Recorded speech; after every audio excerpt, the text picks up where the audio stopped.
Assalamualaikum and what's up guys, hope you all are in good of your spirits. So guys, if you haven't subscribed my channel, do subscribe it and please share it with all your friends and fellows so that it might help them as well. So guys, starting with chapter 2, that is your bones of lower limb. That's going to be your first lecture for lower limb. ठीक है, तो हम start लेते हैं. ठीक है, इसमें आपको hip bone, femur, tibia, fibula, ठीक है. उसके बाद जो आपके फुट की बोन्स है वो सारी हम देखेंगे. ठीक है, so starting with hip bone की डिटेल ऑब्वियसली जो मसल अटैचमेंट्स या बोनी फीचर्स हैं वो आप लोग खुद करेंगे और वो वैसे भी वाइवोस्पी के लिहाज से इंपॉर्टेंट होती हैं, तो वो आपकी SCQ पॉइंट ऑफ व्यू से रिटन पेपर में नहीं आती. ठीक है, अब ये जो डायग्राम है ना फिगर 2.1, ये आप लोग एक बार देख लीजिएगा with respect to your SCQ. Draw करने के लिए आ सकती है क्योंकि एक बार क्लेविकल जो है वो ड्रॉ करने के लिए आई थी, जो कि अपर लिम्ब की बोन है इन द पास्ट पेपर्स. ठीक है, तो ये भी आ सकती है इन केस ऑफ इमरजेंसी. आप लोगों को ये ड्रॉ करनी आनी चाहिए. ठीक है, तो ये एक बार आप देख लीजिएगा. अभी हम क्लिनिकल्स देखते हैं. तो क्लिनिकल्स में सबसे पहले हम हिप बोन के क्लिनिकल्स देखेंगे. ऑब्वियसली आपको पता है हिप बोन की एक आइलियम होती है, इसी तरह इसकी एक प्यूबिस होती है और स्टेम होती है. ठीक है, ये इसकी स्टैबुलम होती है. तो आइलियम को ये जो ऊपर है crest, this is called the iliac crest. ठीक है, सो आइलियक क्रेस्ट से रिलेटेड हम पहला क्लिनिकल देखने लगे हैं. ठीक है, और वो क्लिनिकल ये है कि अगर ये जो आइलियक क्रेस्ट है, ठीक है, आपको एनीमिया या किसी ल्यूकीमिया के पेशेंट में आप इसको ज़्यादा जो है वो इसका काम होता है. वो क्योंकि आइलियक क्रेस्ट के ज़रिए हम बोन मैरो बायोप्सी करते हैं किसी भी एनीमिक या ल्यूकीमिक पेशेंट की. ठीक है, सो आइलियक क्रेस्ट किस लिए हम यूज़ करते हैं? बोन मैरो बायोप्सी के लिए यूज़ करते हैं in the anaemic and leukaemic patients. ठीक है, उसके बाद आपकी एक क्लिनिकल है वीवर्स बॉटम. ठीक है, अब ये क्या है बेसिकली, ये आप अगर बोन देखें, ठीक है, हिप बोन, तो basically this is the ischial tuberosity. ठीक है, ये है इस्चियल ट्यूबरोसिटी. अब इस्चियल ट्यूबरोसिटी से रिलेटेड ये क्लिनिकल है वीवर्स बॉटम कि अगर एक बंदा ज़्यादा देर तक बैठा रहे, ठीक है, फॉर अ लॉन्ग टाइम वो बैठा ही रहे, तो क्या होता है कि उसकी ये जो इस्चियल ट्यूबरोसिटी है ना, इसके ऊपर होता है एक बरसा. ठीक है, ज़्यादा टाइम बैठने की वजह से वो बरसा इन्फ्लेम हो जाएगा, जिसकी वजह से आपके पास वीवर्स बॉटम होगी. ठीक है, आगे हम फीमर बोन देखते हैं. तो फीमर बोन के क्लिनिकल्स में हमारे पास जो है अच्छा, क्लिनिकल्स देखने से पहले मैं आपको बता दूं, ऑसिफिकेशन जो है ना फीमर बोन की, वो एक बार आप लोग पढ़ लीजिएगा. सिर्फ इसी बोन की आपने ऑसिफिकेशन जो है वो पढ़ लेनी है. MCQs या SCQs में तो बहुत रेयर, लेकिन MCQs में आ सकती है. ठीक है, कुछ पॉइंट इससे रिलेटेड. ठीक है, अपर लिम्ब में आपने क्लेविकल की एक बार ऑसिफिकेशन पढ़ लेनी है और लोअर लिम्ब में फीमर की ऑसिफिकेशन आप लोगों ने देख लेनी है. ठीक है, तो अब हम सबसे पहले तो इसके क्लिनिकल्स देख लेते हैं. अच्छा, जो आपकी सबसे पहला क्लिनिकल है वो ये है कि अगर किसी माइनर ऑब्स्ट्रक्शन अगर आपके रास्ते में आ गया, ठीक है, और उससे आप स्टम्बल अप कर गए हैं और गिर गए हैं, ठीक है, या आप सिंपली कह सकते हैं अगर माइनर ऑब्स्ट्रक्शन की वजह से आप ट्रिप कर गए हैं, ठीक है, यानी आपका जो फुट है वो स्टम्बल कर गया है अगेंस्ट दैट माइनर ऑब्स्ट्रक्शन, या फिर पहली कंडीशन तो ये है माइनर ऑब्स्ट्रक्शन की वजह से आपका फुट स्टम्बल कर गया है, या फिर आपकी जो पूरी लेग है वो किसी एक्सीडेंट की वजह से, या लेग थाई जो है, फुट जो है वो किसी एक्सीडेंट की वजह से जो है वो क्या हुआ है कि फोर्स मीडियल रोटेशन हो गई है उसकी, आपकी लेग की भी और थाई की भी. ठीक है, दोनों कंडीशन में, स्टम्बलिंग कंडीशन में भी या किसी एक्सीडेंट की वजह से अगर आपकी लेग और थाई की फोर्स्ड मीडियल रोटेशन हो जाती है तो उसकी वजह से काफ़ी सारे फ्रैक्चर्स हो सकते हैं. आपका जो 16 ईयर्स एज से बिलो का जो एज ग्रुप है ना, उसमें फ्रैक्चर कहाँ देखा गया है? आपकी फीमर की शाफ्ट के फ्रैक्चर्स देखे गए हैं बिलो द 16 ईयर्स एज. ठीक है, फिर आपका जो 14 to 40 ईयर्स का एज ग्रुप है, वहाँ पे क्या देखा गया है कि आपका ये जो फीमर है ना, इसके दो ये कॉन्डाइल्स हैं, इन कॉन्डाइल्स के नीचे होते हैं बेसिकली मेनिस्काइज पड़े होते हैं. ठीक है, तो जो मीडियल मेनिस्काई होगा ना इस मीडियल कॉन्डाइल के नीचे, ठीक है, वो मीडियल मेनिस्काई का बकेट हैंडल टीयर हो जाता है in the age group of 14 to 40 years people. ठीक है, उसके बाद पॉट्स फ्रैक्चर देखा गया है ऑफ योर लेग बोन्स, ठीक है, in your age group of 40 to 60 years. ठीक है, फिर आपका जो ये फीमर है, फीमर की जो नेक है, नेक का फ्रैक्चर मोस्टली देखा गया है over the age of 16 years, और ये मोस्टली फीमेल्स में देखा गया है फीमर की नेक का फ्रैक्चर. क्यों? क्योंकि जो फीमेल्स हैं they are more prone to osteoporosis, और उन फीमेल्स में ज़्यादातर आपको जो डीजनरेशन है कैल्कर फेमोरेल की, वो भी फीमेल्स में ही ज़्यादा नजर आती है. इसलिए नेक ऑफ फीमर का जो फ्रैक्चर है वो मोस्टली 60 ईयर्स से ऊपर के एज ग्रुप में आपको नजर आएगा और मोस्टली फीमेल्स में नजर आएगा. ठीक है, अगला क्लिनिकल हम देख लेते हैं, that is the avascular necrosis, ठीक है, of your head of femur, ठीक है। इसमें क्या होता है बेसिकली कि आपकी ये जो हेड ऑफ फीमर है इसको सप्लाई कर रही होती है दो आर्टरीज। एक तो आपकी आर्टरी जो है that is basically the branch of obturator artery, जो कि आपको लिगामेंटम टीरिस के अलॉन्ग नजर आती है इस हेड ऑफ फीमर। दूसरी जो है वो ब्रांच होती है आपकी मीडियल सर्कमफ्लेक्स फेमरल आर्टरी की, जिससे आप रेटिनैकुलर आर्टरीज कहते हैं। तो बेसिकली आपकी ऑब्चुरेटर आर्टरी की ब्रांचेज और आपकी रेटिनैकुलर आर्टरीज इस हेड ऑफ फीमर को सप्लाई कर रही होती हैं, ठीक है। अब आपको पता है कि हमारे पास यहाँ पे कैप्सूल भी होता है, ठीक है। तो अगर आपका जो ये जो नेक है, नेक वाला पोर्शन है, यहाँ पे अगर कोई इंट्रा कैप्सूलर फ्रैक्चर हो जाए, ठीक है, तो उससे क्या होगा कि आपकी ये जो आर्टरीज इस हेड ऑफ फीमर को सप्लाई कर रही होती है ना, वो सारी इंजर कर जाती हैं। जब वो इंजर कर जाएंगी तो उसकी वजह से आपके पास avascular necrosis of head of femur होता है। I hope I am clear, ठीक है, आपको ये समझ आ गया। उसके बाद अगला क्लिनिकल है कि आपकी जो अगर कोई न्यू बॉर्न्स हैं, ठीक है, न्यू बॉर्न्स पैदा हुए हैं और वो डेड हैं, ठीक है, ऐसे न्यू बॉर्न्स पैदा हो गए कि जो डेड हैं और वो फुल टर्म न्यू बॉर्न्स हैं, ठीक है। तो हम अगर उनके फीमर बोन की लोअर एंड के सेंटर ऑफ ऑसिफिकेशन देखें और जो टीबिया बोन है उनके अपर एंड के ऑसिफिकेशन सेंटर्स देखें, ठीक है, अगर वो हमें नज़र आते हैं इन दोनों एरियाज़ में, यानी लोअर एंड ऑफ फीमर और जो अपर एंड ऑफ टीबिया है, यहाँ पे हमें कोई ऑसिफिकेशन सेंटर नज़र आ जाए तो इसका मतलब था कि ये न्यूबॉर्न जो है ये वायबल था टू बीइंग डेड, ठीक है, यानी इसके चांसेस थे कि ये जो है वो फौत होकर ही पैदा होगा, ठीक है। I hope I am clear, मैं आपको समझा सकी हूँ, ठीक है। यानी ये कि अगर कोई न्यूबॉर्न आपको डेड ही मिला है, ठीक है, पैदा हुआ है जब, तो वो डेड है, तो बेसिकली क्या होता है कि हम एक्सरे करते हैं और एक्सरे में उसका जो लोअर एंड ऑफ फीमर है और अपर एंड ऑफ टीबिया उससे देखते हैं। वहाँ पे अगर आपको कोई सेंटर ऑफ ऑसिफिकेशन नज़र आ जाए तो बेसिकली दैट्स द एविडेंस कि this newborn was viable to being dead, ठीक है। I hope I am clear, ठीक है, मैंने रिपीट भी कर दिया। अगला जो है क्लिनिकल है कि अगर आपका ये जो फीमर है, फीमर की शाफ्ट को हमने 3 पार्ट्स में डिवाइड कर दिया। इसका जो आपका अपर थर्ड है, 3 पार्ट्स में अगर हमने शाफ्ट ऑफ फीमर को डिवाइड किया तो जो अपर थर्ड होगा इस शाफ्ट ऑफ फीमर का, इसमें अगर कोई फ्रैक्चर हो जाए, ठीक है, अपर थर्ड में अगर कोई फ्रैक्चर हो जाए तो क्या होता है कि जो प्रॉक्सिमल सेगमेंट है फीमर का, ठीक है, शाफ्ट ऑफ फीमर का, उससे फ्लेक्स करेगी इलियोसवास, ठीक है, और जो किस तरफ फ्लेक्स करेगी, उसे लैटरली फ्लेक्स करेगी, इलियोसवास उसे लैटरली फ्लेक्स करेगी आपके प्रॉक्सिमल सेगमेंट को। लेकिन जो आपका डिस्टल सेगमेंट होगा, प्रॉक्सिमल सेगमेंट को लैटरली फ्लेक्स करेगी, लेकिन डिस्टल सेगमेंट होगा upper third of shaft of femur का, उससे वो जो है वो ऊपर की तरफ पुल करेगी with the help of hamstrings, और साथ में उसे लैटरली रोटेट भी करेगी बाय द एडक्टर मसल्स के ज़रिए उसे लैटरली रोटेट भी करेगी, ठीक है। I hope I am clear, ये क्लिनिकल भी आपको समझ आ गई है। आगे है आपके पास के जो आपकी नॉर्मल नी होती है ना, उसमें आपके पास जो क्वाड्राइसेप्स मसल्स होती हैं, ठीक है, उनमें एक ऑब्लिक्विटी देखी गई है, ठीक है, यानी एक ऑब्लिक लाइन देखी गई है आपके क्वाड्राइसेप्स मसल्स में। आपके नी में जो क्वाड्राइसेप्स मसल्स हैं उनमें एक ऑब्लिक लाइन देखी गई है, ठीक है, और देखा ये गया है कि वो इंसर्ट कहाँ पे हो रही है, इनटू योर टीबिया, ठीक है। अब इस ऑब्लिक लाइन की वजह से जो आपके नॉर्मल नी में देखी गई है, जो कहाँ से शुरू हो रही है, क्वाड्राइसेप्स मसल से, और जाके इंसर्ट करी है आपके टीबिया में, उसकी वजह से एक एंगल बनता है। उस एंगल को आप कहते हैं that is your Q angle, ठीक है। ये क्यू एंगल नॉर्मली इसकी रेंज होती है 15 to 20 डिग्रीज़, ठीक है। ये अगर एंगल जो क्यू एंगल है ये इंक्रीज़ कर जाए तो इससे क्या होगा कि आपकी जो पटेला है जो आपके नी जॉइंट के ऊपर होती है उसकी लैटरल सबलक्सेशन हो जाती है, ठीक है। I hope I am clear. आगे चलते हैं तो अब हम देखेंगे हमारे पास पटेला के फ्रैक्चर्स, ठीक है। इसमें हमारे पास सबसे पहले क्या है कि हमारे पास जो पटेला के फ्रैक्चर्स हो सकते हैं ना, वो या तो बाईपार्टिट भी हो सकते हैं या ट्राईपार्टिट भी हो सकते हैं, ठीक है।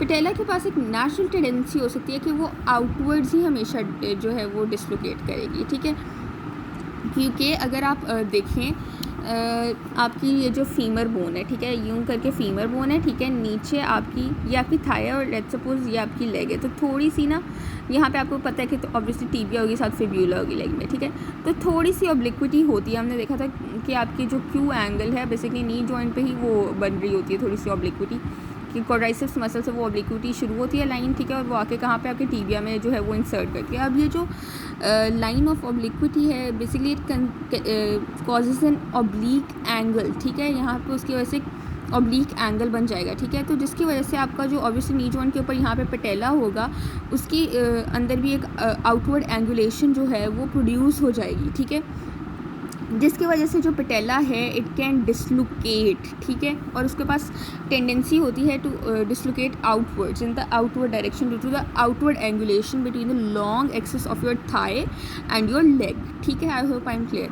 अब इस चीज़ को प्रिवेंट करने के लिए ना dislocation in the outward direction, ठीक है, इस पटेला की आउटवर्ड डायरेक्शन में डिसलोकेशन को प्रिवेंट करने के लिए हमारे पास कुछ बोनी फैक्टर्स होते हैं, कुछ मस्कुलर फैक्टर्स होते हैं, कुछ फेशियल फैक्टर्स होते हैं। बोनी फैक्टर्स में क्या है? सबसे पहले जो आपका पटेला का लैटरल एज है, patellar articular surface of femur का जो लैटरल एज है वो हमेशा मीडियल एज के डीपर आपको नजर आएगा, ठीक है, ताकि dislocation of patella in outward direction ना हो सके। मस्कुलर फैक्टर क्या होगा कि आपका जो मीडियल बॉर्डर है पटेला का, वहाँ पे आपके पास वेस्टिस मीडियालिस मसल की इंसर्शन होती है, ठीक है, जो कि एक्सटेंड करती है हमेशा लोअर, वो थोड़ी नीचे इंसर्ट होती है as compare to your vastus lateralis that inserts along the lateral border of your patella, ठीक है।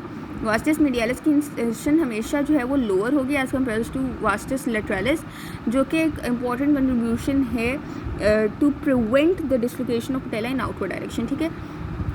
आपको एक बात पता होनी चाहिए कि वास्टस मीडियालिस जो है ये सबसे पहले डिजेनरेट करता है, ठीक है, लेकिन नी जॉइंट की डिजीज़ में ये सबसे आखिर पे रिकवर होता है, ठीक है। I hope I am clear. Muscular factors, bony factors आपको क्लियर हो गए हैं, ठीक है। फेशियल फैक्टर्स अब क्या हैं कि आपका जो मीडियल और लैटरल पटेलर रेटिनाकुलर्स हैं ये बेसिकली आपके वास्टस मीडियालिस और वास्टस लेटरलिस के एक्सटेंशन होती हैं, ठीक है। ऑब्वियसली आपको पता है कि ये जो दो मसल्स हमने देखा था ये मीडियल लैटरल बॉर्डर्स ऑफ पटेला के अलॉन्ग आके इंसर्ट कर रहे थे, ठीक है, ये जो वास्टस मीडियालिस और वास्टस लेटरलिस थे।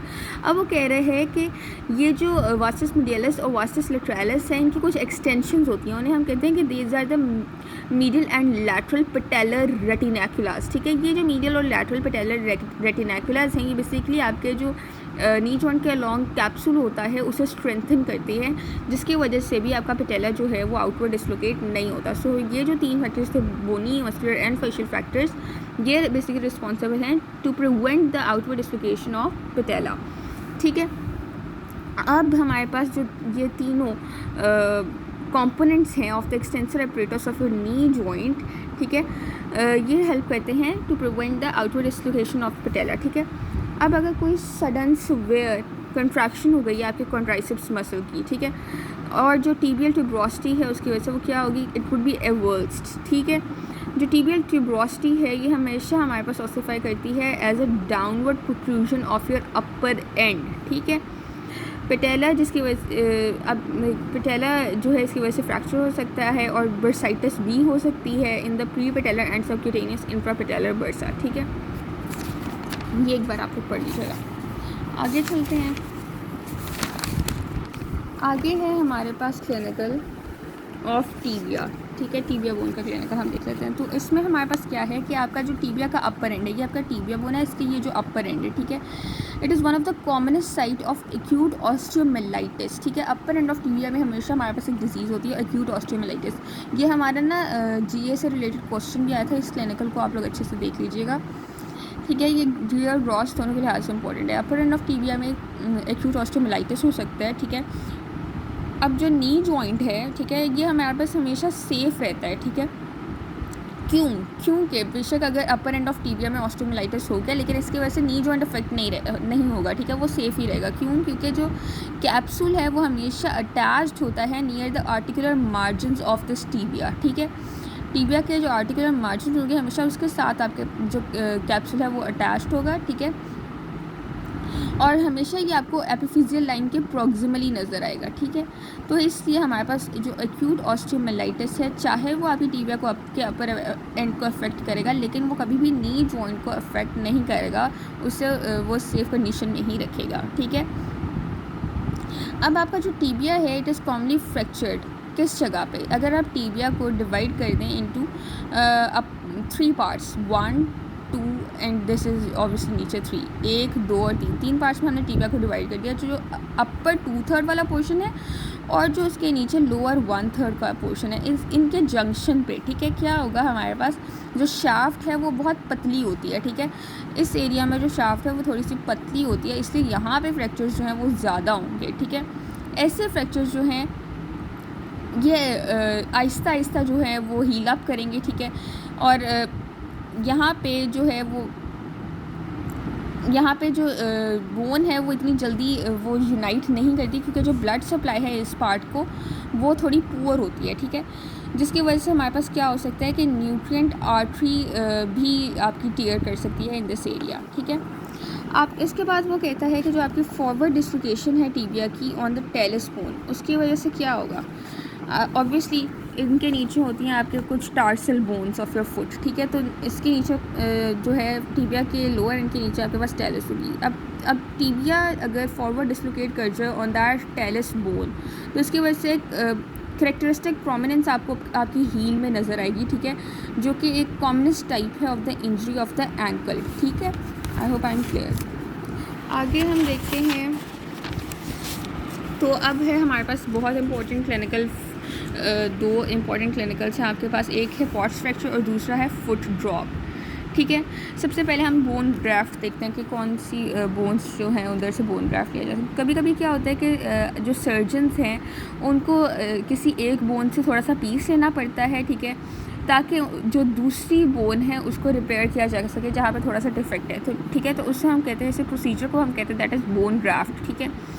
अब हम कहाँ से बोन ग्राफ्ट ले सकते हैं, या तो हम ले सकते हैं किसी भी subcutaneous medial aspect of tibia से, ठीक है। आपको पता है जो आपकी टिबिया बोन है उसका जो मीडियल एस्पेक्ट है, अगर आप अपनी लेग पे थोड़ा फील भी करें, दैट इज़ सबक्यूटेनियस, ठीक है।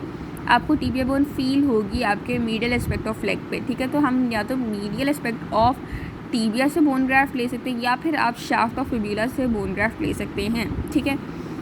अब हमारे पास अगला क्लिनिकल है दैट इज़ पॉट्स फ्रैक्चर। अब इसकी 3 डिग्रीज होती हैं, first, second and third degrees of Pott's fracture, ठीक है। इसमें हम सबसे पहले देखेंगे कि ये होता क्या है, ठीक है। अगर आपका जो फुट है ये किसी भी आपकी ज़मीन में कोई गड़ा हो गया, वहाँ पे आपका फुट जो है वो फंस गया है, ठीक है। तो अब जब आप उस होल में से, किसी भी होल में से जिधर आपका फुट जो है वो फंस गया, वहाँ से आप बाहर निकालने की कोशिश करते हैं अपने फुट को, ठीक है। तो फोर्सिबल एबडक्शन और एक्सटर्नल रोटेशन करते हैं बेसिकली उस टाइम पे आप अपनी फुट की, ठीक है। ऐसी केस में क्या होता है कि इंजरी हो सकती है, ठीक है। अब कौन कौन सी इंजरीज़ हो सकती हैं, first degree of Pott's fracture के केस में जो इंजरी होगी वो बेसिकली आपके लैटरल मेलोरस का स्पाइरल फ्रैक्चर होगा। Second degree of Pott's fracture की केस में क्या इंजरी होगी कि आपका जो मीडियल मेलोरस है वो फ्रैक्चर हो जाएगा। और जो थर्ड डिग्री है पॉट्स फ्रैक्चर की, उसमें क्या होगा कि आपका जो पोस्टीरियर मार्जिन है आपके टिबिया के लोअर एंड का वो शेयर ऑफ कर जाएगा, ठीक है। So these are the 3 degrees of Pott's fracture. I hope I am clear, ठीक है। आगे है कि जो अपर लोअर एंड्स हैं फिब्यूला बोन के, ये सबक्यूटेनियस होते हैं और पैल्पेबल भी होते हैं, ठीक है। जो नेक्स्ट है फुट ड्रॉप क्लिनिकल, ठीक है। इसमें क्या होता है कि आपकी जो कॉमन पेरोनियल नर्व है ना, ये आप रोल अप कर सकते हैं against your neck of fibula. Neck of fibula के लेवल पे आपको कॉमन पेरोनियल नर्व जो है वो नज़र आती है। तो अगर ये नर्व यहाँ पे नेक ऑफ फिब्यूला के लेवल पे इंजर हो जाए तो उसकी वजह से फुट ड्रॉप होता है, ठीक है। अब आपको एक और चीज़ पता होना चाहिए कि फिब्यूला बोन जो है ये सबसे आइडियल स्पेयर बोन है फॉर द बोन ग्राफ्ट। हमने देखा था एक तो शाफ्ट ऑफ फिब्यूला और दूसरा जो मीडियल एस्पेक्ट ऑफ टिबिया, दोनों ही बोन ग्राफ्ट में हेल्प करता है, लेकिन फिब्यूला जो है सबसे आइडियल बोन है फॉर बोन ग्राफ्ट, ठीक है। ऑल दो जो आपकी फिब्यूला बोन है ये वेट बेयर नहीं कर सकती, ठीक है। जो लैटरल मेल्यूलस और लिगामेंट्स इसके साथ अटैच्ड होते हैं वो बहुत इंपॉर्टेंट होते हैं in maintaining the stability at the ankle joint, लेकिन फिर भी हम यहाँ से बोन ग्राफ्ट लेते हैं, ठीक है। This is the ideal bone for the bone graft, ठीक है। I hope I am clear. आगे चलते हैं, तो next clinical is forced dorsiflexion, ठीक है। फोर्स्ड डॉर्सिफ्लेक्शन आपको कब नज़र आएगा, अगर आपके जो नेक ऑफ टेलिस है वहाँ कोई फ्रैक्चर हो जाए, उसकी वजह से फोर्स्ड डॉर्सिफ्लेक्शन होता है, ठीक है। आगे एवेस्कुलर नेक्रोसिस कहाँ कहाँ आपको नज़र आता है, इन योर टार्सल बोन्स, ठीक है। तो अगर आपकी जो आर्टरीज़ हैं जो आपके बॉडी ऑफ टेलिस को सप्लाई कर रही हैं, ठीक है, थ्रू द नेक, ठीक है, नेक के ज़रिए आपकी बॉडी ऑफ टेलिस को जो आर्टरीज सप्लाई कर रही हैं, ठीक है। तो अगर जो इवेस्कुलर नेक्रोसिस होगा इस केस में वो क्यों नज़र आएगा कि अगर आपके जो नेक है टेलिस का वो फ्रैक्चर कर जाए, ठीक है। अगर आपके नेक ही फ्रैक्चर कर गया टेलिस का तो जाहिर सी बात है नेक के ज़रिए जो आर्टरीज आपकी बॉडी ऑफ टेलिस को सप्लाई करी थी वो सप्लाई नहीं कर पाएंगी, जिसकी वजह से आपकी जो बॉडी ऑफ टेलिस है उसकी एवेस्कुलर नेक्रोसिस हो जाएगी, ठीक है। और this was the clinical related to the avascular necrosis of talus bone, ठीक है। I hope I am clear. आगे है हमारे पास next clinical, that is your calcaneum bone का अगर फ्रैक्चर हो जाए, ठीक है। अगर कैल्केनियम बोन, ये है आपकी कैल्केनियम बोन, ठीक है।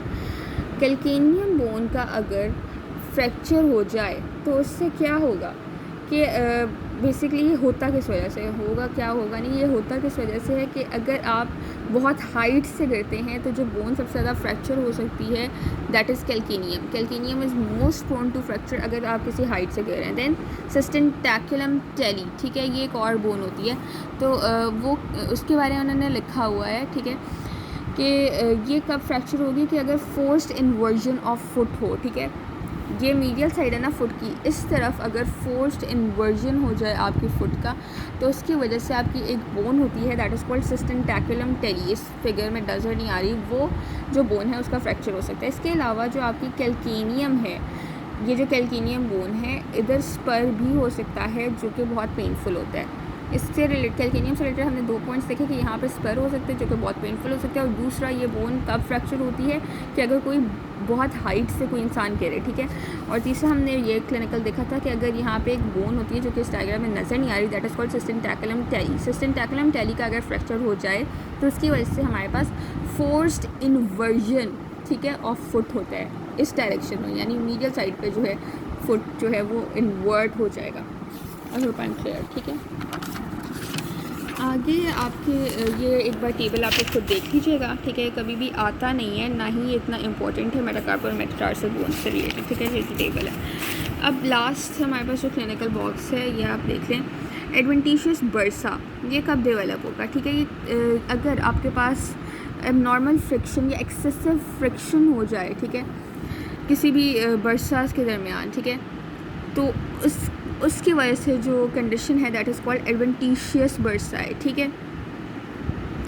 अब इसमें ये मोस्टली कब देखा गया है कि अगर आप बहुत ही कोई तंग जूते पहनते हैं ना तो जो बर्सा होगा आपकी टेंडोकैल्केनियस बोन के टेंडोकैल्केनियस के ऊपर जो आपका बर्सा है वो जब इन्फ्लेम हो जाएगा due to ill fitting of shoes, tight जूते पहनने की वजह से, तो उसके वजह से क्या होगा, एक्सेसिव और एबनॉर्मल फ्रिक्शन पैदा होगी, ठीक है, between the bursa and the bone, ठीक है, तो उसकी वजह से एडवेंटिशियस बर्सा होगा, ठीक है। देन इज़ बूनियन, ठीक है, ये क्या है, ये एक और एडवेंटिशियस बर्सा है जो कि आपकी फर्स्ट मेटाटार्सल बोन की हेड के मीडियल साइड पे आपको नज़र आता है, ठीक है।